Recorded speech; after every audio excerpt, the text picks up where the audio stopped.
না, আমার কাছে খুবই ভালো লাগতেছে আর খুবই এক্সাইটেড। নোয়াখালী এরকম একটা উদ্যোগ নিয়েছে, বিপিএল টিমে আমি সুযোগ পেয়েছি, আমি খুবই খুশি। ওনাদেরকেও খুবই ধন্যবাদ, মানে লক্ষ্মীপুরকে নোয়াখালীর সাথে ভিড়িয়ে নেওয়ার জন্য। না, সবাই অনেক খুশি। আমাদের লক্ষ্মীপুরবাসী যারা নোয়াখালীর সাথে কানেক্টেড, ওরাও খুবই আনন্দিত যে মানে আমি তো আগেরই ওখানে ছিলাম, বাট এখন যেহেতু ওদের সাথে জড়িত হয়েছি, ওরা খুবই আনন্দিত।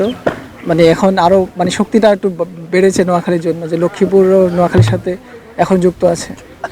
যদি নোয়াখালীর ভাষায় বা লক্ষ্মীপুরের ভাষায় একটু যদি তাদেরকে স্টেডিয়ামে আসার আহ্বান দিতে। না না, অবশ্যই নোয়াখালীরা সবাই খেলা দেখতে আইবেন স্টেডিয়ামে। আমরা আশা করি আপনারা আমগুল লেগে দোয়া করবেন আর সবসময় ক্রিকেট এবং ক্রিকেটের বাইরে আমাদের জন্য দোয়া করবেন। হাসান ভাই, আজকে প্রথম অনুশীলন নোয়াখালীর হয়ে জার্সিটা পরেছেন প্রথম দিনই, কেমন লাগছে? জার্সিটা কেমন লেগেছে?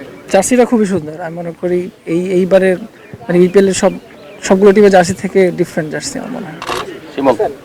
নোয়াখালী টিমে আপনি লক্ষ্মীপুরের ছেলে, একটা আওয়াজ চারিদিকে শোনা যায়, নোয়াখালী বিভাগ চাই। আপনিও কি নোয়াখালী বিভাগ চান? এটা আসলে আমি জানি না, বিভাগ জানি, বাট হলে খুবই ভালো হবে।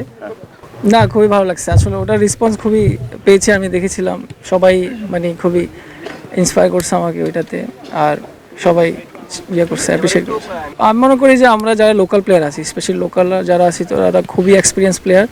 অঙ্কন আছে, জাকির আছে, তারপরে আমাদের সাব্বির ভাই আছে, আরও অপু ভাই আছে, আরও যারা ইয়াং যারা আছে লোকাল, ওরা খুবই এক্সপিরিয়েন্স। ওরা বিগত কয়েক বছর ধরে বিপিএল খেলছে। আর যারা ফরেনার আছে, মানে ওভারঅল আমাদের টিমের মানে ইউনিটিটা খুবই ভালো আমি যা দেখলাম।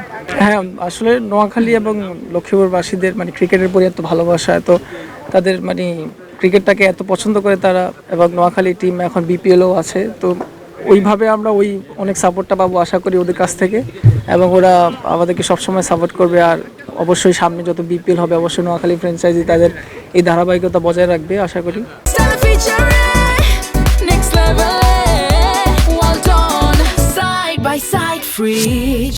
লাস্ট কোশ্চেন, আপনি তো একসময় যদি ভুল না করে থেকে 2022 টি-20 ওয়ার্ল্ড কাপও খেলেছেন, দারুণ ডেথ বোলিং করেছেন, ওয়েস্ট ইন্ডিজ সিরিজও খেলেছেন গত 2012 মাস আগে। সাম্প্রতিক সময় টি-20 দল থেকে একটু ছিটকে গেছেন, সামনে বিশ্বকাপের আগে বিপিএলটা কি আপনার ওই জায়গাটাতে আসলে নির্বাচকদের একটা বার্তা দেওয়ার একটা মিশনও তো নিশ্চয়ই থাকবে, নোয়াখালীকে পারফরমেন্স দেওয়া, পাশাপাশি বিশ্বকাপে নিজের জায়গা করে নেওয়া? হ্যাঁ, আমার কাছে মনে হয় এটা একটা ফর্মেট যে আপনি নিজেকে প্রমাণ করতে চাইলে এটা খুবই একটা ভালো মানে পজিশন। আর যদি আমি ভালো একটা মানে শুরু দিতে পারি এবং নিজেকে ভালো একটা পজিশন নিতে পারি, বিপিএল অবশ্যই আমার ওয়ার্ল্ড কাপ খেলার জন্য জায়গা হতে পারে। না না, ওটা থাকবে অবশ্যই। আমার যে স্পেশালিস্ট, আমি ইয়র্কার, স্লোয়ার, মানে অল অ্যাবাউট গেম সেন্স, মানে আমি কাজ করতেছি আরও। ইনশাল্লাহ এই বিপিএলে আরও একটা চমক থাকবে।